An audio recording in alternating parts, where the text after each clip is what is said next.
Okay mga kapenyo, pag-usapan muna natin itong ang viral video ngayon. Ito nga ni Gio Ong. At alam naman natin, o kilalang kilala nyo na siguro kung sino si Gio Ong mga kapenyo, na kung saan isa to sa mga iniidolo natin na influencer. At talagang kita nyo naman mga kapenyo, pagdating sa mga content na malulupit at magaganda, wala nang iba yan, Gio Ong yan mga kapenyo. May pangalan na yan. Kumbaga, bukod kila Kong TV at sa mga iba pang sikat na mga vloggers na mga pinanonood natin, napakatino po ng tao na to, no? Bihira po magkaroon ng mga issue po tong si Gio Ong. Pero sa pagkakataon na ito mga kapenyo, yung kumakalat nga na video, talaga naman mga kapenyo, no? Medyo maraming nadismaya dito kay Gio Ong dahil nga naman nandun yung kanyang asawa na si Janice kaharap, pati ang kanyang anak, at makikita nga nila na ganon. Pero at the end of the day, nagkausap naman ata itong Jenny. Yung Jenny mga kapenyo, yun po yung babaeng nandito sa viral video na kung saan mga kapenyo, no,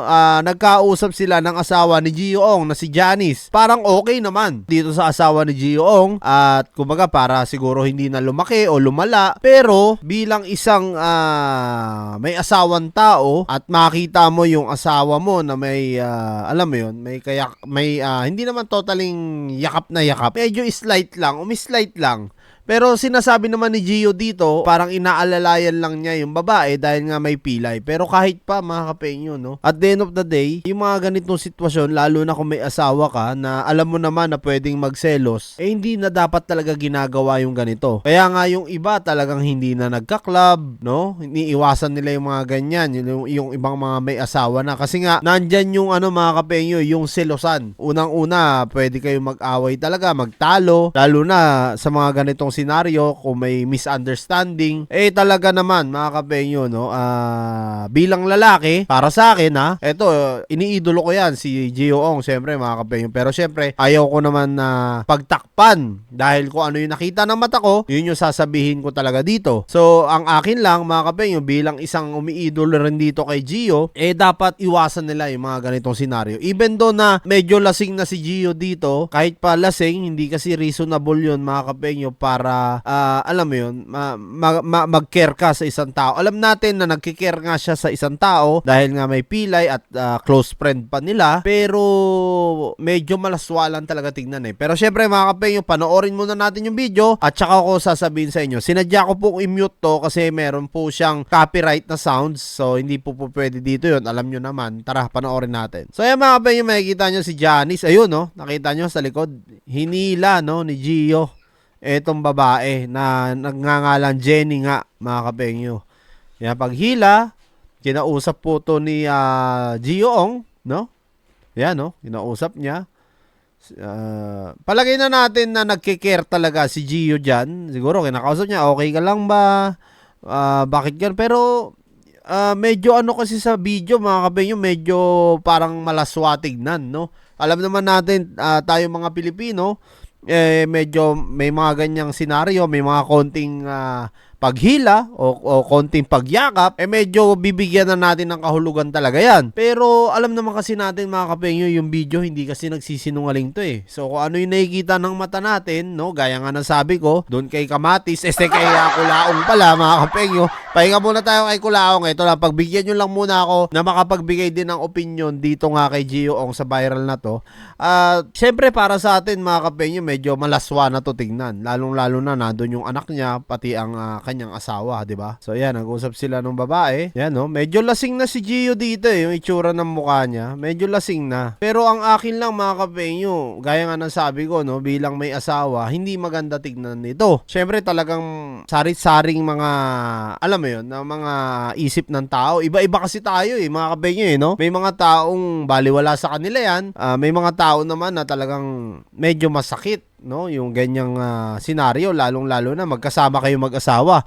Pwede mo naman siguro hatakin yung asawa mo, hilain mo o yakapin mo na lang kung talagang 'di ba? Hindi na kailangan yung mga ganyang senaryo. Sa kabilang video mga kapenyo, mapapansin nyo diyan na talaga naman, no, hindi pa rin nalubay, no, etong si Gio dun sa likod ng babae na yung Jenny nga. So, si Janice naman, makikita nyo mga kapenyo na talagang enjoy na enjoy siya doon sa party no. Siyempre, alam naman natin na masid, iba ang kanilang content, no. Kadalasan talagang nasa El Nido yan sila, sa Palawan, or more on, nasa ano talaga sila, sa dagat, no. So, kumbaga, minsan lang din naman siguro sila makapag-unwind, no. Even though, nakayang-kaya naman nila yan, dahil alam naman natin, may pera naman tong mga taon to. Pero, siguro, kaya naging masaya ang kanyang asawa dahil nga yun, magkasama sila buong pamilya, pero hindi nila in-expect na merong viral na magiging ganito, no? Pero para sa akin, lalong-lalo na kilalang vlogger ka at sikat ka, hindi talaga magiging maganda yung impact nito para sa mga tao, lalong-lalo na sa mga solid fans nila, no? Na talagang nakasubaybay. Kaya makikita nyo, no? Masayang-masaya si Janice, no? Ayun, no? Kita, kasi mga kapenyo, kaya dito banda dito banda yung nasasabi ko medyo malaswa talaga tignan. Kasi nga talagang alam mo yun, imbis na asawa mo yung i-care mo ng ganito habang nagsasaya kayo sa party, ibang babae, no? Kahit pa sabihin natin close friend nyo yan, medyo talaga mabibigyan ng kahulugan yan ng mga fans nyo at ng mga Pilipino. Alam naman natin, di ba? Yan, si Jeyo, yung anak ni Gio-ong, medyo nakatingin-tingin na nga siya sa kanyang tatay. Parang medyo dismayado siya dito. So yan, no? Enjoy na enjoy sila lahat, mga kapenyo. Yung turo pa nila dito si Janice. Ito na mga kapenyo. Ito yung parte na talagang dismayado na yung kanyang anak, no? Ayan, makikita nyo yung mata ng kanyang anak na talagang halatang halata dito, mga kapenyo, no? Dito, ito yung okay na sana yung mga dahilan nila, no? Sinasabi nga dito ng iba na, yun nga, may pila yung babae, kinikare lang ni Gio. Pero dito kasi, ito talaga yung pusoy dos, Kumbaga sa dito na pusoy si Gio-ong, mga kapenyo, no? Sa anak niya. Kasi kitang-kita yung itsura ng anak niya na talagang dismayado, oh. Hindi lang makapagsalita tong bata etong si Jeyo.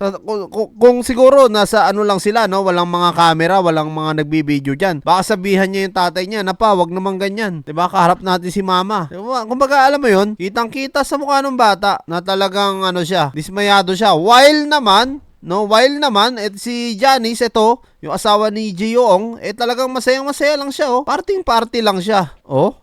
'Di ba?